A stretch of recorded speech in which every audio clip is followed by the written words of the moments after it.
Hello, ladies and gentlemen. Welcome to the Vobes Show. It is the 12th of June, 2018. I'm Richard Vobes, and this is the home of comedy, conversation, chinwags, and fun and games. Yes, it's the Vobes Show on a Tuesday, ladies and gentlemen. Tuesday. And if you happen to be one of those lovely people, also a member of the Bald Explorer, we have a Bald Explorer page and a group. And on the group, I am reliably informed that there are 736 members in there. We are having a target to try and get up to 800 members on the Bald Explorer group by the end of the month, which would be absolutely fantastic if we can do that. We want to try and grow this because the community is so lovely and everybody is so charming, and they're posting pictures and keeping us up to date with all sorts of exciting things of where they go and the heritage and the walks and the places and the visits and all that sort of stuff. Then that is the aim is to sort of make that, you know, the place to go, the destination. And not only that, every night from Monday till Friday, 8 o'clock British summertime at the moment, yours truly is here sitting in a terraced house, in a back room of a terraced house, performing his heart out, ladies and gentlemen, to keep you entertained and amused. That is the name of the game. So let's see if there's anybody actually out there who have visitors. Always interesting to see. Linda Kane is there, Jennifer Stewart, Emily Champion. We have Malcolm Glazier, Mark Selwood from jolly old Cornwall. I hope Cornwall is doing. Levi, beg your pardon, Levi. He is there saying hello. Andy Joy, and many others. Jane Ainsley, that's marvellous. You're all there. Which is superb. Now, I should tell you, I do seem to be having a few technical issues here on the show. I'm hoping that we don't lose the signal. If we do, it'll freeze and what have you. My laptop seems to be going a little bit slow. I don't know whether that's the internet connection or just, you know, maybe it's just me. Maybe I am going just a bit slow. You never quite know. But we'll do our best to get the show out to you wherever we happen. I hope the quality is all right and that you can hear us. Paul Hine has turned up, Pam Earnshaw, Andy Ash, Shirley Ward, the lovely Julia has come along as well, which is fantastic. Anne Osborne, Dave Baker, Nikki Jess, they all managed to make it to the show.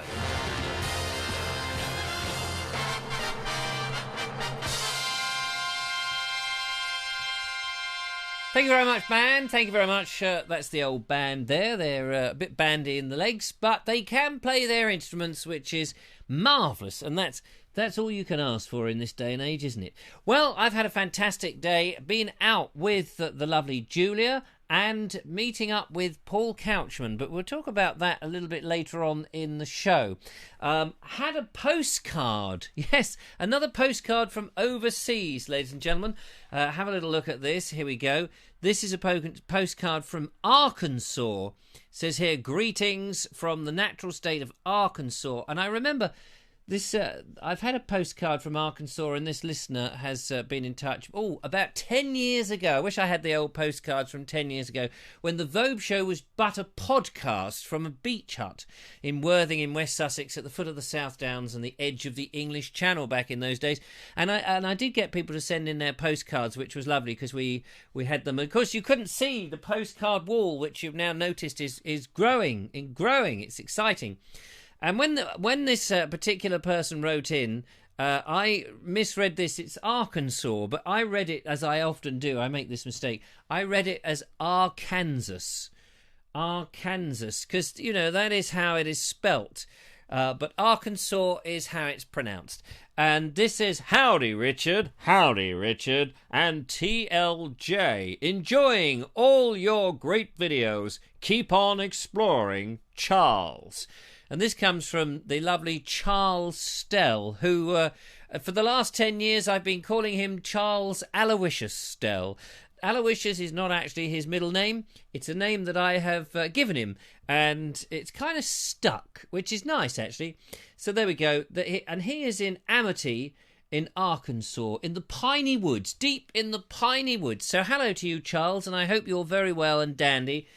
Now what I've got to do is, I should have waited really until the lovely Julia is in the show, because then she would be able to post this up, because she's got a special system now, ladies and gentlemen. She has a system of sticking these on. She puts the pin through the middle, and then she just sticks it onto my head, and as if by magic, it sort of hurts. But anyway, so I need to go and get myself over here and stick it up on the board. I'm running out of space, but I think we might be able to manage to shove it about here, like, there we go.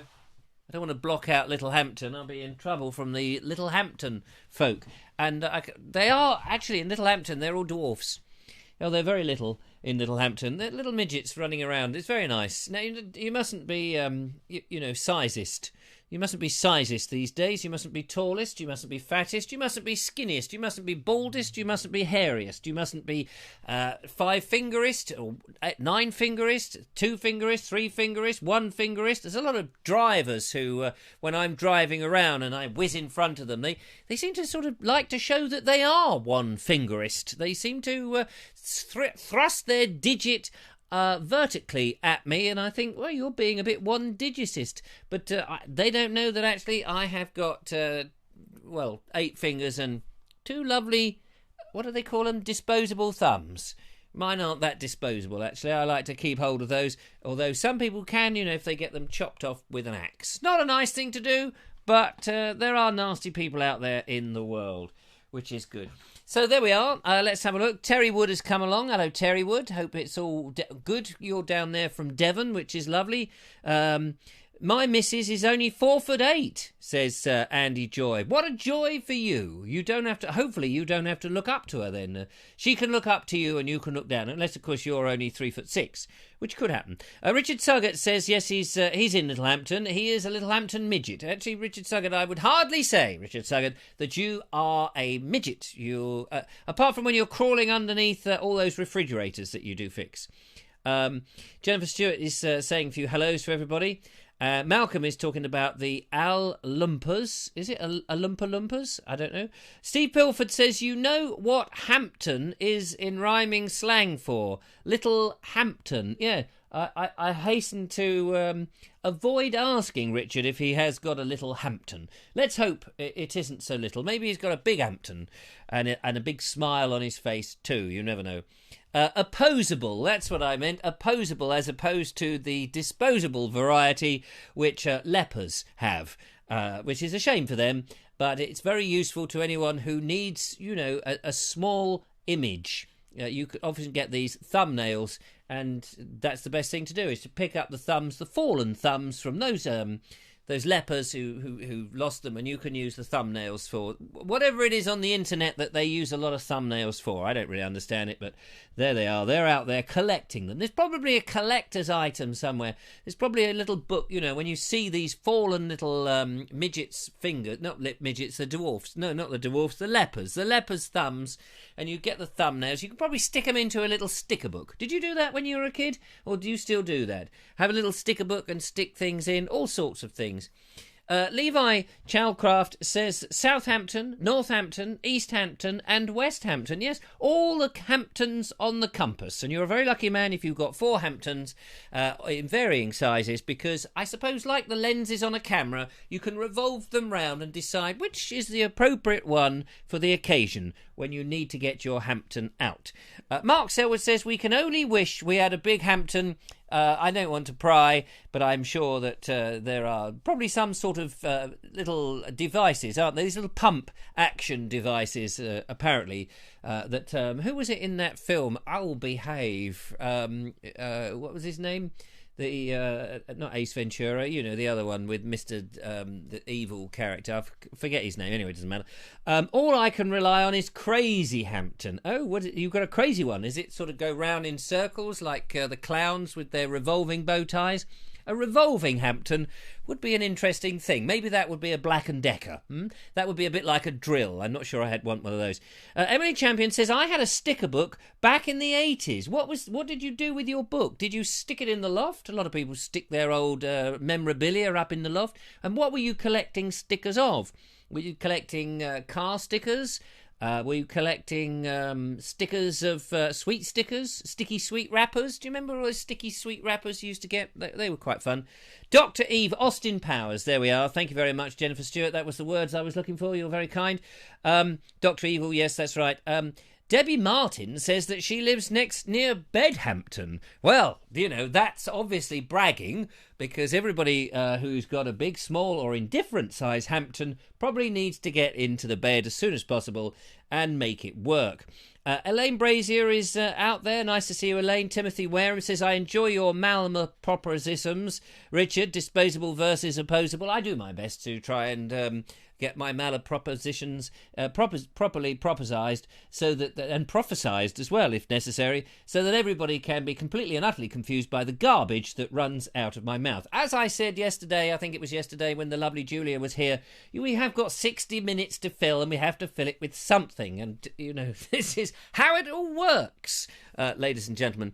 Andy Ash says, was it My Little Pony sticker book, Emily? Yes, you get those little My Little Ponies. I didn't have so much as a My Little Pony sticker book when I was young. I seem to remember I had a full-sized horse book. Used to get hold of full-sized horses as they rode along. I lived in a place called Horsham, and in Horsham you could get hold of horses and stick them in the sticker book. You should have seen the size of the sticker book, actually. It was quite a huge sticker book. Very hard to turn the pages when you've got the backside of a horse doing its doings out of its rear end, and of course whinnying you along to finish whatever the sticker book is collection. Claire Leach has lowered it down now to scratch and sniff. So when that horse is doing its out the rear end, she wants to scratch and sniff at it, which I think actually is a bit gross, to be honest, if you ask me. Teresa Dennis says, love Cold Wartham. Well, I wasn't talking about Cold Wartham. Maybe you were, but I'm sure it's very nice. Maybe a bit cold there in the Wartham, but as long as that Wartham can be warmed up in the summer with the sun beaming down, we're going to be all right. Richard Sargett says, sounds like the X-rated version. I'm not quite sure what he's talking. Oops, bald, no balls. I obviously missed something there. We should have a panini. Is it sticker book? A panini? Hang on, I've just got to go back and reread that one. What does he say? We should have a panini sticker book. It keeps moving, that's the trouble. Panini sticker book of the Balls Explorer. Yes, you mean the balls up that the Explorer makes. Not Baby Sham. Oh, do you remember those Baby Sham adverts? I'll have a Baby Sham. Do you remember those adverts? Not convincing in the least. It never convinced me. The lovely Julia is going, what? Baby Sham adverts? Too young for her to understand all that. Anyway, Mark Taylor says, my friend put his sister My Little Pony in the oven. It looked more like My Little Warthog when it came out. Yes, I'm not surprised it did. My little melted bit of old plastic. But hey-ho, you can't have everything. Jay Smith has joined. Hello, Jay Smith. Lovely to see you. Thank you for coming along. A Quaker house is in Arundel, says Teresa Dennis, which is not obviously having a quiet conversation on the side to somebody else, which is okay. We don't mind you doing that, actually. You can have usually having a quiet conversation with somebody else on the side is far preferable than actually listening to the Vobie One-Eyed Kenobi prattling on about this, that and the other and all that nonsense. So there you go. Now, I want to... can you still get Baby Sham, actually, says Andy Ash. I have no idea. Maybe you can, maybe you can't. Now, ladies and gentlemen, let's move this swiftly on. We've had a nice few moments of absolute nonsense at the beginning of the show, which is always good. But don't worry, we're going to end up with a whole load more nonsense to carry on with the show, because this show is the Vobe Show, and it is full of nonsense and stuff like that. But I want to show you something, ladies and gentlemen. I want to show you something. Here we go. Are you ready? Hang on, I'll just get my camera here. All lined up so you can see it. Here we go. This is it. Look. This, ladies and gentlemen, is a new addition to the technical facility department at the Bald Explorer and the Vobe Show and anything else you want to call it. This is a camera. It's a DSLR. It's not a terribly expensive one. It's not one of those really, extremely expensive one that will set you back a few grand. It's not even $1,000. This, what is it? I don't even remember what it is now. It is an ESO. I don't know what ESO stands for. Electric something sensor, is it? It's a Canon 200D. I don't know what D is. D obviously means for dunces. It's now, I'm not a great believer in the DSLRs as a video camera. I know they're all the rage, everybody's got them and all the rest of it. I've never had one that can do that facility, but I've been after a vlogging camera for a while because, ladies and gentlemen, I want to do some behind the scenes. I don't want to use my GoPro and my gimbal for this. I want to have some behind the scenes charting what I and the lovely Julia and whoever we meet and the guests and all the rest of it get up to on a daily basis, and make that available to our patrons, so that the patrons get more, and so that those people watching this thinking, well, I'm not a patron, I'd like to find out what goes on behind the scenes, and will, you know, make the donation of perhaps a, you know, a cup of coffee or a cheeseburger a month. You know, not terribly anything terribly. You're not there to pay my mortgage, but you're there to sort of put petrol in the car, the thing I drive, to get me further afield so I can carry on making these wonderful videos that we do on a daily basis, and of course so that I don't have to go out to work, and so I can do these shows, so that, but you know, a combination of sort of supporting the Vobes so that he can support and keep you entertained and amused. And part of that, the offer, as the corporate speak is, what's the offer? The offer is that if you become a patron of the Vobes, if you become a patron, you get the Naked Englishman. That's me every day, 7 days a week, doing a 10-minute, very open and personal audio diary. And I sit there with a little microphone like this, or actually it's this microphone, to be honest with you, and I sit there and I record, usually in the mornings. I come in the studio with a cup of coffee and I record my reflections of the day, a little bit of stream of consciousness stuff, and it is quite addictive. People have enjoyed that. They've followed me through a few terrible things when, for example, when I lost my eye, I charted all of that, and going up to Moorfields and stuff. Long-term listeners will remember that. Also, when my son Billy, when he was 18, about 5 years ago, had a brain hemorrhage, nearly died. We were all in tears. We were fearing the worst. We asked the doctors, what's the worst that can happen? And he said, well, he could die.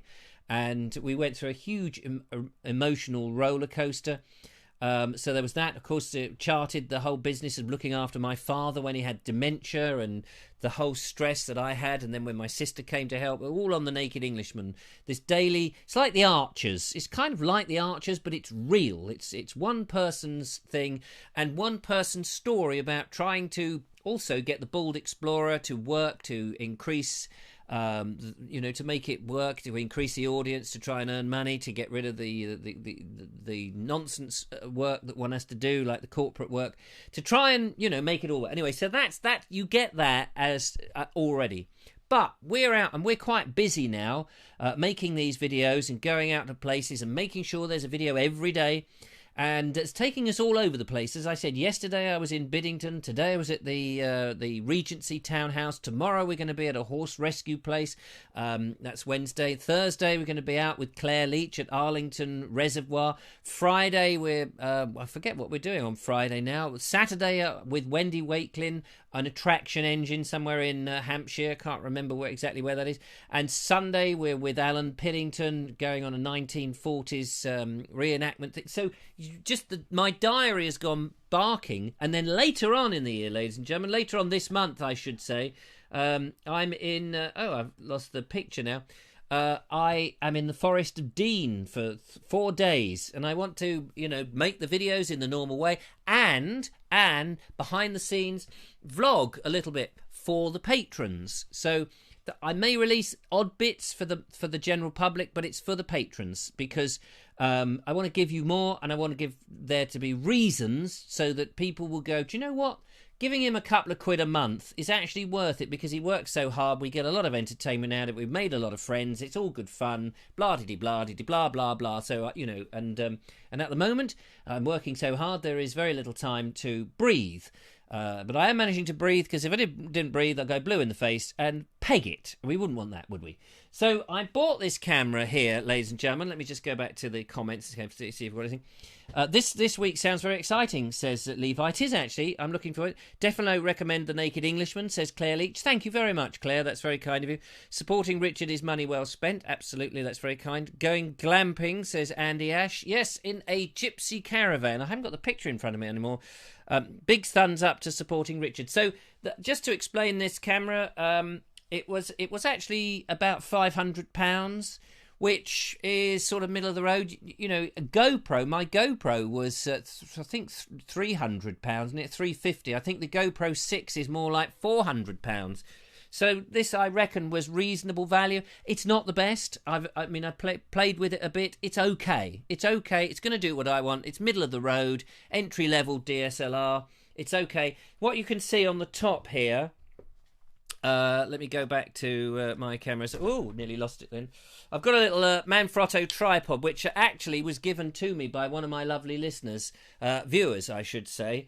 That was from Josh. Thank you, Josh, if you're watching. This bit on the top, this is a wind gag. This is a fluffy. You don't need that all the time. This is my impression of changing of the guard with the whatever they are, the royal didgeridoos who go up and down like that, which is, you know, quite fun.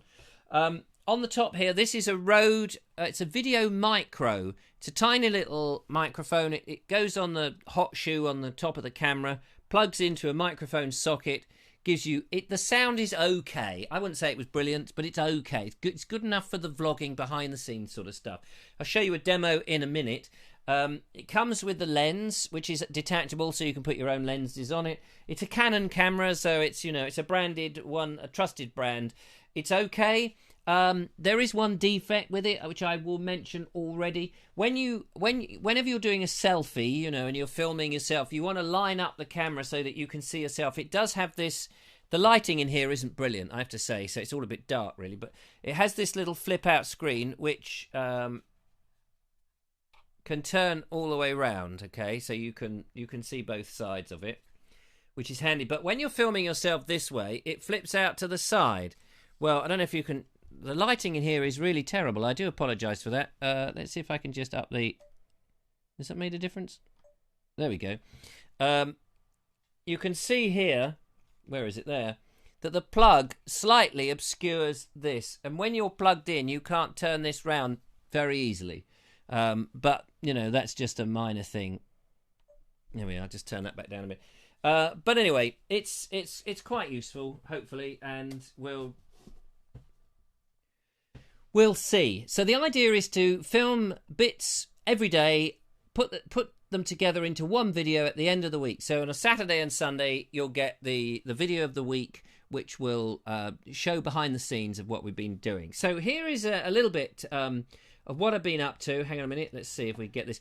Went over to the Regency Townhouse to see Paul Couchman, who took us round, or took me round on a video, and then the lovely Julia and I did a live version from it. Had a hoot of a day. Well, he makes what does he call it? I call him a historic chef. That's because it takes so long to cook them. No, because he's recreating old recipes from history, and in particular the Regency period. And so this is we were in the old kitchen downstairs. Hang on, I've lost the video already. So have a look at this, and anyway, you'll see. So this is the kind of thing. I'm not looking at doing great filmmaking. It's just a little bit of vlogging, posting a bit each day. So have a look at this anyway. I'll be tea bit in a minute, make tea. Oh yeah, the tea's on. Hello, it's what is it today? The 12th of June. 12th of June. We're behind the scenes in the Regency Townhouse, and with the lovely Julia. Come over here, lovely Julia. In the background, we've got the lovely Paul Couchman there, who is cooking up, ladies and gentlemen, some not historic. Well, it's our historic foods. What did you call yourself? Historic food creator. Historic food creator. And Julia's sort of been a bit delayed because you had something to do with her dear old hubby. But in the meantime, we've been getting on cooking up some food, making another video. A bit different to the walks video, actually. Just rather different, yeah. Yeah, so that's cool. Oh, and this is our first one of these, so it's quite interesting. Yeah. You haven't said much? No. You just arrived. Just arrived. I didn't know whether to talk about the reason why I was delayed. Yeah, why were you delayed? I was shopping for recipe ingredients for fake poo. Fake? Or scientific sludge, as it's also called. Oh. My husband works in drainage. You know, in drainage? Yeah, that's nice. Stuff like that, so that's why. Okay. And so didn't where did you go? realise- To Tesco? If I'd realised he'd needed to do that on the way, I would have got a bus, but yeah, I didn't, so we didn't. Okay. Yeah. But I'm here now. Yeah, so we're going to have a cup of tea, obviously, like all good British workers, and then get on and do some more videoing. So watch out for the what's it called? The Regency Townhouse special historic food cooking thing with the wonderful Paul Couchman, who's hopefully making our tea. Is our tea ready yet? I'm going to go make the tea. Oh, you're going to Yeah, you go make the tea. I'll just loiter around. He's busy cooking. Yeah. So there we are, ladies and gentlemen. A little sneaky preview. The picture quality isn't too bad. The sound, we were in a very echoey place, which is why it was echoing. And what was the other thing I was going to say? The microphone is okay at that sort of distance when you're about 2 to 3 feet, 4 feet away, something like that. But if you were on the other side of the room, obviously you'd want to get the microphones nearer you. Radio mics, a bigger mic, better mic than that. I think that little Rode mic's about 45 quid. I bought it a year ago before I bought the camera because I've been saving up for the camera for a long time. And, this little thing, as mentioned, Steve Pilfold mentioned, microphones are very sensitive to wind. They've got a little ribbon on the inside which captures the sound. And you can see that little grey area. Any bit of wind on there, it will make the sound awful. It would just like that, you see. So you have these things, these fluffy, these dead cats or whatever, they fit on the end like this. There you go. So they absorb the wind and it stops the noise and still lets the sound come through. It's quite a grand affair. But all of that, I think, was about 45 quid, which was pretty good value, actually, back then. I don't know what they are now, but there we are. It's all about... The thing is, you may say, oh, but you've got a camera. Why are you using another camera? I've got several cameras. Cameras are strange animals because it's like the right tool for the job. Certain cameras have a job. My big film camera is a sort of much better for what we were doing with Paul when we were actually filming. And then... this sort of camera is good for taking snaps and some pictures. It's got a cheap old lens, so the quality of the pictures are reasonable but not brilliant.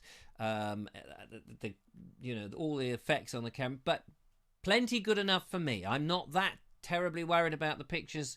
They get nice pictures. Here's a few photos that I took with it earlier.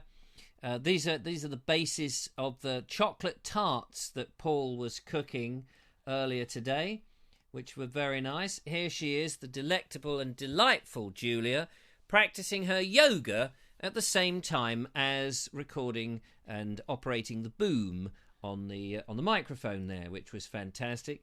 Here in the very back room, which was very dark, is the lovely Paul Couchman and the equally lovely Julia, posing away, which was very nice. And here we've got a lovely shot with Paul and a little bit of the tarts, lovely girls, in the viewfinder of my larger camera, which I was using.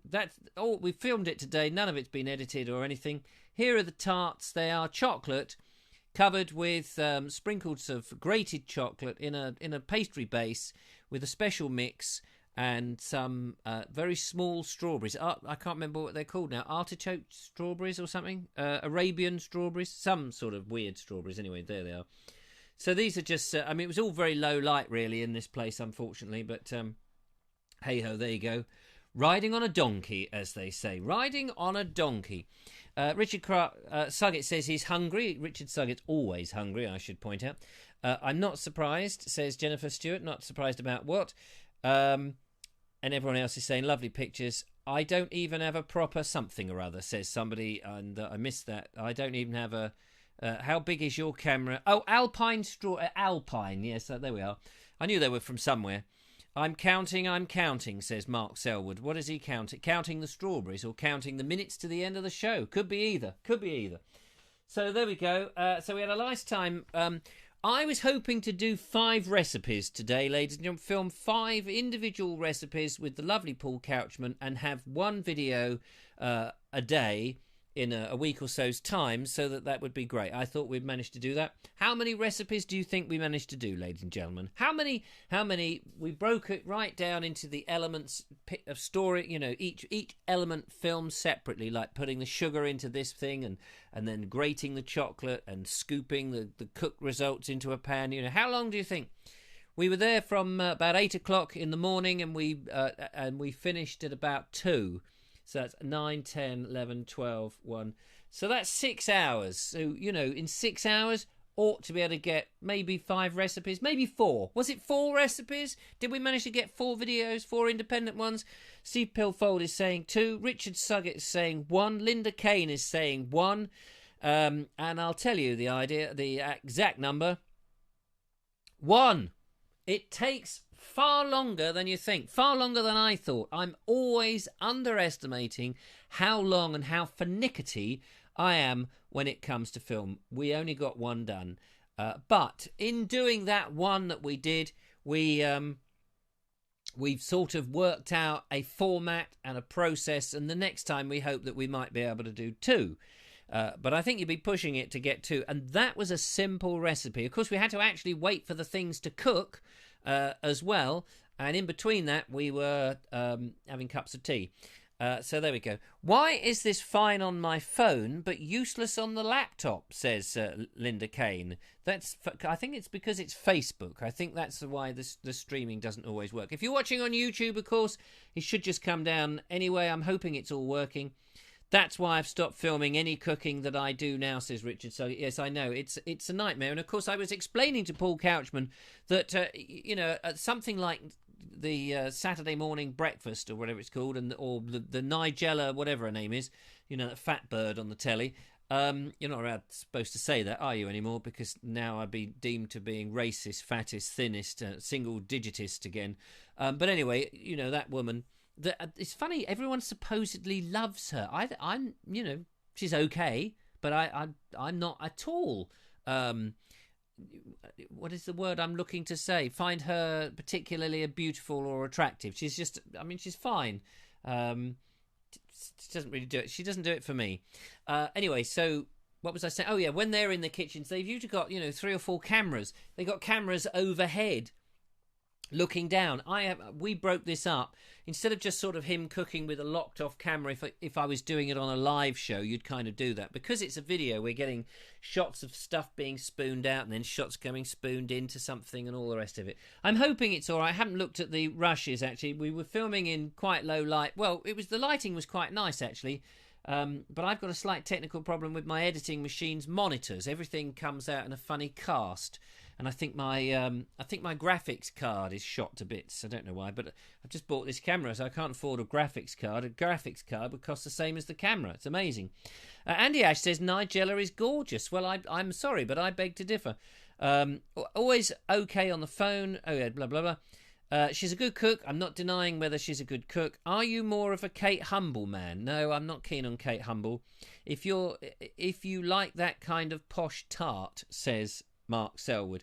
Very good recipes. Yes, I'm just, it's funny. I tell you this, it's funny because if somebody tells me, have a look at so-and-so, they are, like with women and stuff, have a look at so-and-so, they are amazing, they're gorgeous, this, that and the other. It's funny, I look at them and I go, I don't see it. I don't see it. And the other thing is, it's like films. It's like films. I don't like to be told what is actually good. They'll put a film out, that masses will be out there, everyone will tell me it'll be good, there'll be all this hype. I don't want to be told that it's good before I've seen it, because I want to make up my own mind. But most people, it's an interesting thing. I watched a podcast the other day by a chap called Mark Stein, and he had this thing, and he was talking about basically talking about sheep, and he was saying most people want to be like most people. That's why they'll put on a television program that will be very popular. Most people will go and see it because most people want to be like most people. Whereas I don't want to be like most people. I want to be my own unique individual self, which is what I am, and I try to be my own unique individual self. I don't want to be like everybody else. I don't understand that. I don't understand the mentality of wanting to be a sheep. But, you know, I'm glad there are sheep because we need the sheep and we need the individuals. Nigella covered in Nutella. Well, I don't know quite what you would do with that. Levi says, not Levi, Levi, I beg your pardon, Levi. It's good to have an opinion. Of course it's good. Everybody should have their own opinion, and everybody should have their own ability to be able to say their opinion, whether it's offensive to other people or not, because, you know, what is offensive? I don't know, Nigella, but it sounds like a virulent disease, says Jennifer Stewart. Yes, it could well be.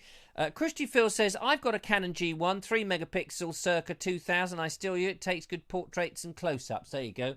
Marvellous. Emmy Champion says, I don't think I would like anyone wanting to be like me. Well, then that makes you an individual. People, yes, exactly. Why would you want millions of people to be like you? It's bizarre. They can have similar hobbies and things like you, but they don't. You know, everyone's individual, and I think that's good.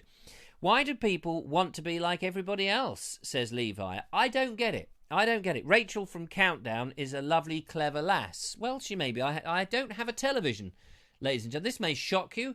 I don't have a television. I don't watch television. I've stopped watching television about 4 or 5 years ago, and I don't miss it. So when people talk about this Game of Thrones, I've never seen it. I just don't know whether it's like a chessboard game, whether it's a game show, something to do with chairs, obviously nice ornate chairs. I'm assuming this Game of Thrones. I have never seen it, and what's the other one? People are talking about an island full of love or something. I don't know what that's about, but I've heard people talking about it. No idea what they're talking about.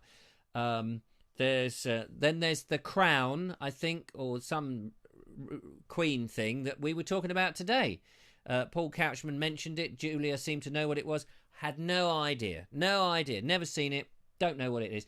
I don't have television anymore. I don't have time. A, I don't have time for television, and B, I'd rather read a book. I've obviously got to a certain age, and I do watch a lot of YouTube stuff and other stuff online. It's just me. Emily Chem says, I've never seen a Game of Thrones. Is it like music? Well, that's what I thought. It must be like musical chairs. I can't comment as your face is hidden. My face is hidden? What's my face hidden? I don't understand that.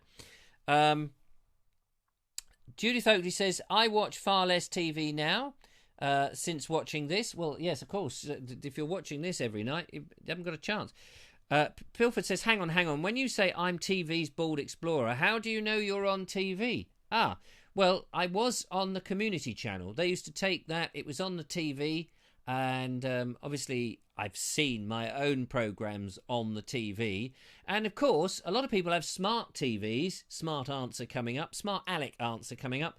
And of course, they can put my YouTube on their TV. So actually, you can have the Bald Explorer on the TV. So I can still be TV's Bald Explorer. Not necessarily saying I'm the BBC. I'm not saying I'm from the BBC or whatever, Channel 4 or this sort of nonsense. And actually, I think you know, the TV has its place with these big blockbuster things that people want to watch back to back and all this nonsense.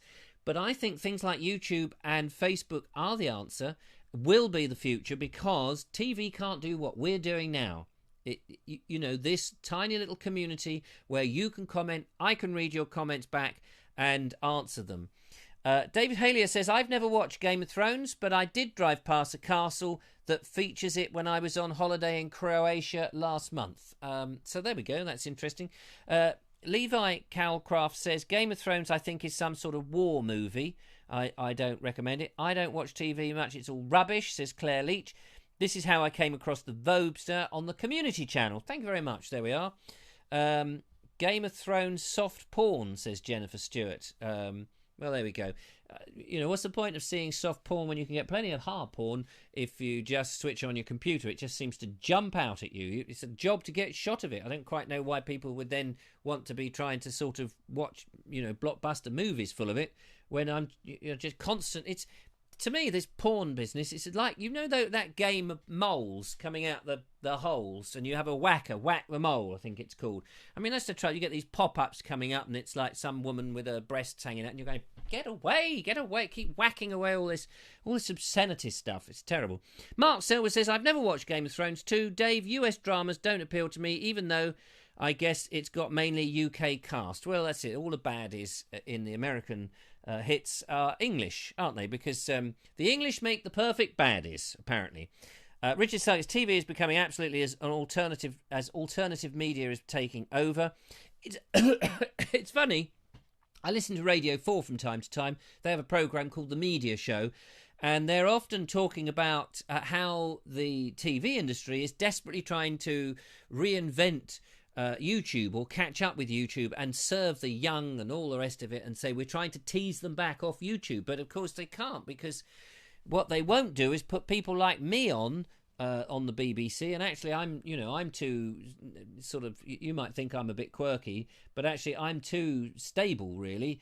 They want people pushing the envelope to the nth degree, that thousands of people, and of course you don't want bias, or they don't like you being too biased. And the thing about the internet is, of course, you can talk about a subject on any subject you like, as long as Google or Facebook or whoever it is happens to approve that that you are speaking the same bias as them, and then they'll do everything to sort of prevent your bias. If you're perhaps a little bit too conservative or a bit too on the right, I'm not talking about extreme right or alt-right. If you're just a little bit on the right, it just seems that Google and Facebook aren't very keen on that. They want everybody to be in a bit more of a Marxist world, but we won't go down that street. Mark Bain says, I only turn on the telly to watch Poldark. You see, yes, I did watch the first 2 series of Poldark. I confess to that. I did watch that. I only watch TV when I'm watching the news. Well, you never quite know whether you're watching the news or some sort of, again, bias thing. British Bias Company says Paul Hine. There you go. So that's it. Let's go and have a look in the group, shall we, and see what you guys have been posting. I had a quick rummage into the Bald Explorer group to have a look and see what you've been doing. Couldn't get this on the BBC.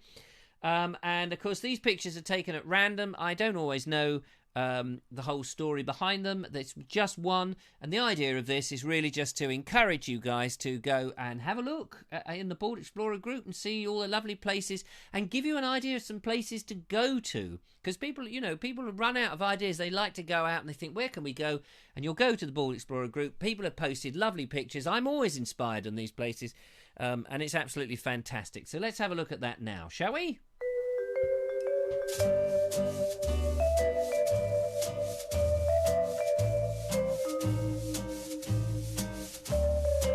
So, yes, here's somewhere you can go if you're feeling low and you've got nowhere to sleep. Go under one of these little old-fashioned arches. Yes, Matthew Holdsworth's been to Hooley, and he's had a Hooley of a time looking at old railway bridges. I think they're railway bridges, but they're certainly brick-built bridges. I think that is part of the original arch. All bricked up now, and it's been paved over. But there's bits of...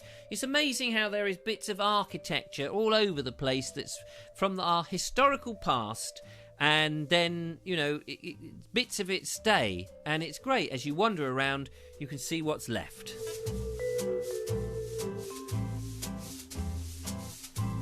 This is Mark English, the lovely Mark English, of course. He's been out and about in the village of Mersham.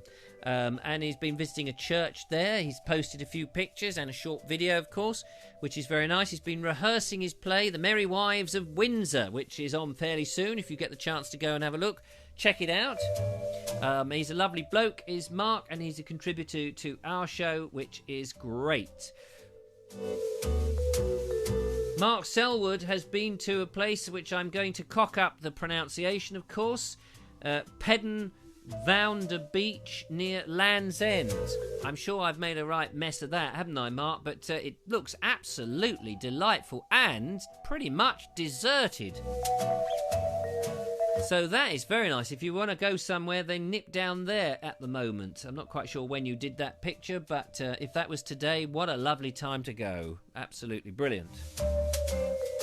And here we see the wonderful Mark Emery is out looking for the common spotted orchid. I'm not quite sure where he found that. He is a Sussex woodman, so it's somewhere in Sussex. You can tell that because you can see in the distance there the Sussex fern and Sussex Telephone Exchange, all sorts of exciting things. But that is the common spotted orchid which he found. So thanks for posting that one, Mark, which is absolutely fantastic. And here you will see Emily Champion is down at Farthings down in Coulsdon, and she's a bit worried because this building here, she noticed, she went dancing. She's a bit of a ballerina, I gather. Maybe on tomorrow's show, I think it's tomorrow's show, she's coming down to be on the show. She will wear her tutu, which would be interesting. Get the tutu in the show. I shall wear a 3-3 if I can find one. But apparently she went dancing in here when she was a little girl. They've knocked it down. She was absolutely had her arms up. She had her arms in arms. She was in arms. She had her arms in, I don't know what she did with her arms, to be honest with you. But she was upset because they've turned it into flats, which is a bit of a boring shame. And here we can see Elaine Brazier has been to Russell Gardens near Dover. And I don't know what those buildings are, or indeed, but there's a bit of a river there I can see, and some nice, very lovely buildings in there, surrounded by beautiful trees, which is always good. Thank you very much, Elaine, for posting that. And here, Simon Brown is away in another country. I'm not quite sure where he is. Sao... Oh, I'm not going to be able to pronounce this, am I?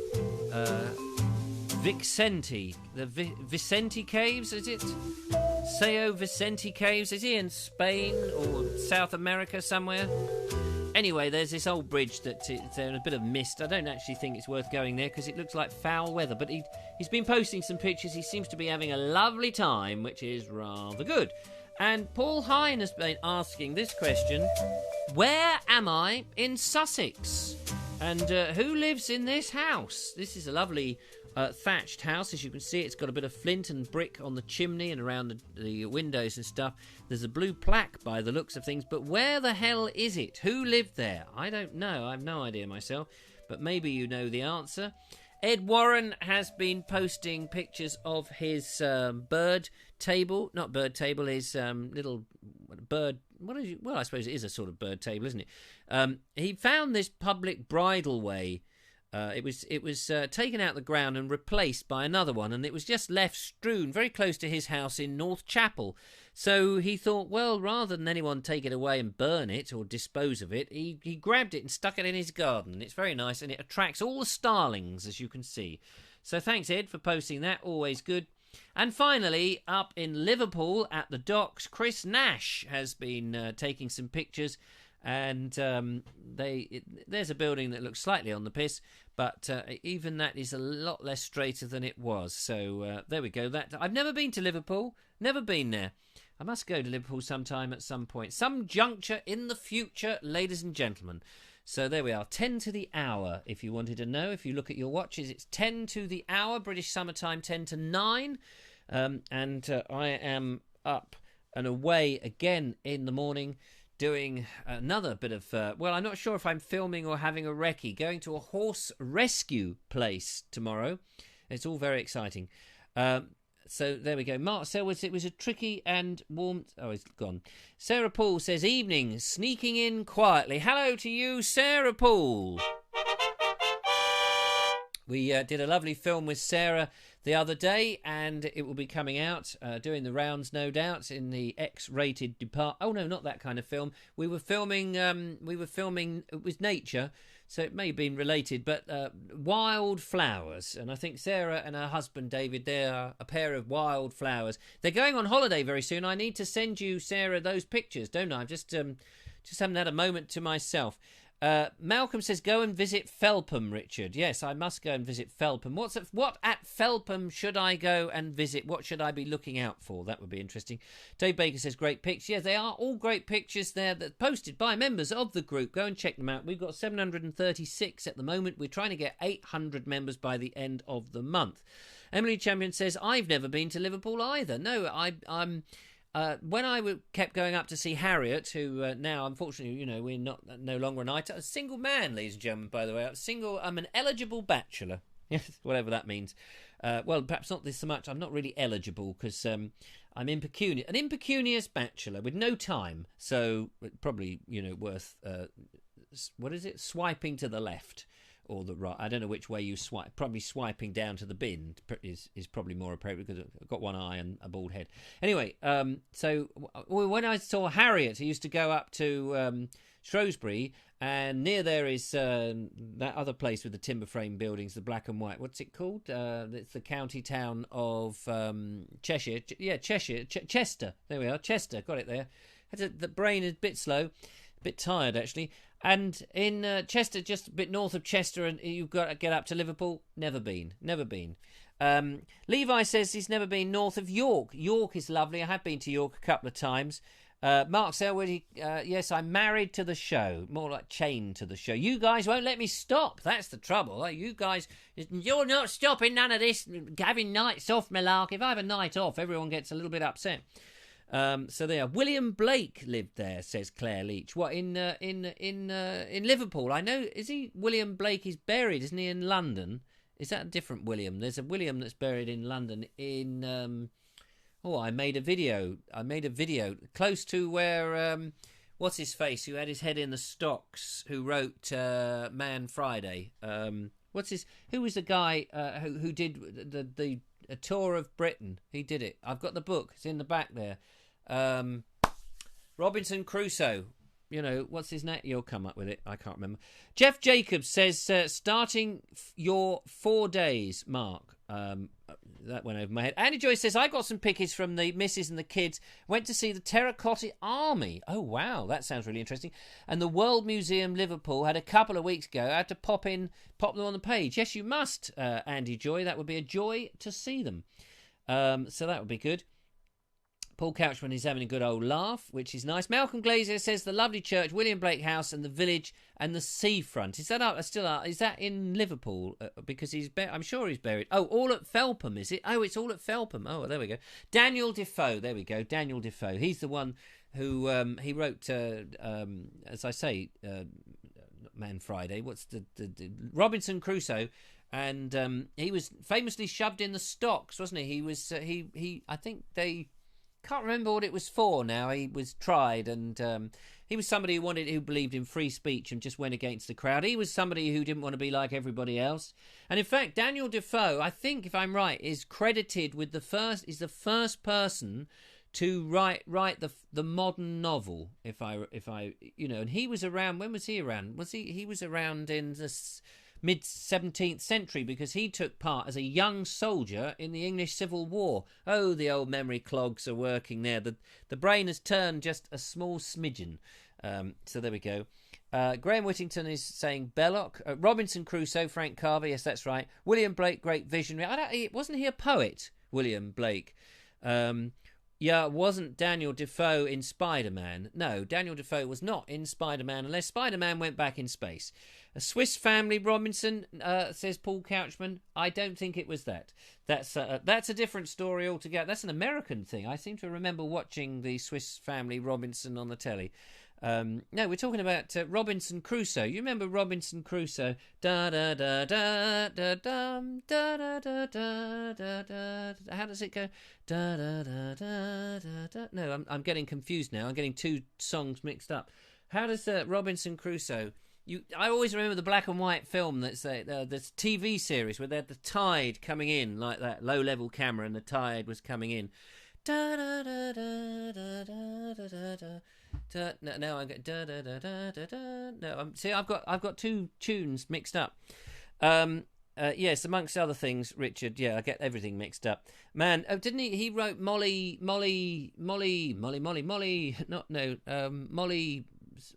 Somebody as well. Anyway, doesn't really matter. How are we doing on the show? We've got 5 minutes. Yes, 5 minutes. So, towards the end of the show, I've got a topic for us just to thrash out and have a quick chat at, if you so fancy it. So what has been, ladies and gentlemen, your good deed of the day? Have you done a good deed? Are you somebody who did? I did a good deed the other day. I was having this meeting up in Biddington. I was sitting outside the pub, and we were sitting, and this old woman got out of the car with her daughter, I imagine, and this old woman tripped and fell over. And like a lightning, like a knight on a shining sixpence, I leapt up, and I watched this old woman stagger up to her feet. I stood there like this, and I saw her. She'd fallen over. She'd hurt her face, and her leg was badly hurt. And I immediately rushed over there and took some pictures on my phone. No, I didn't. Of course I didn't. I ran over and helped her up. That was yesterday. So have you done a good deed today? I'd be interested to know. I never pay attention to actors unless it's the Lego movie or Cars, says Levi. Okay. Robinson family, Lost in Space. That's right. How does the Lost in Space theme go? They had two themes, didn't they? I don't know whether you knew that. They had two themes, Lost in Space. Sarah Paul sorting out loads of plastic bottle tops to raise money for charity. There we go. Well done, Sarah. That's marvellous. I gave a waitress a nice tip. Oh, yeah. What was that, Dan Thompson? Never to darken your door again.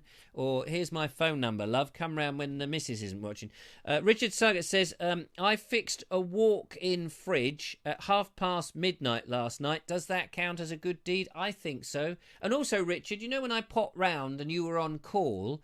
Still itching to know whether after I'd left you had to go on call, because you had about 4 hours until you were off duty, and you'd managed to get through the whole day. Had you had to go out at the end of your day? Did you suddenly have to go out? Be interested to know. Mark Selwood says you was a knight in shining armour. Yes, I do. The trouble with wearing shiny armour, of course, is it's very heavy, which is no good when you're trying to pick up a little old lady. Because if you fall over, like the knights, if they fell over.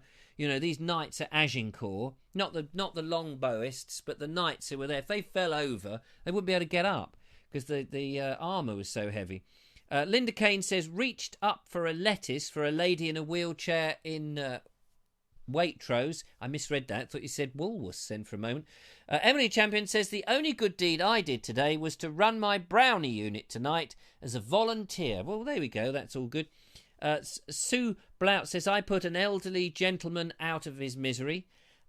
Oh, sorry, I beg your pardon. I misread that. I put an elderly gentleman's tie on for him. I bet you look lovely in it, Sue. Didn't he ask for it back, though? Surely he wanted to wear it. Emily says, my brownie name is Tintin. Herge's Adventures of Tintin.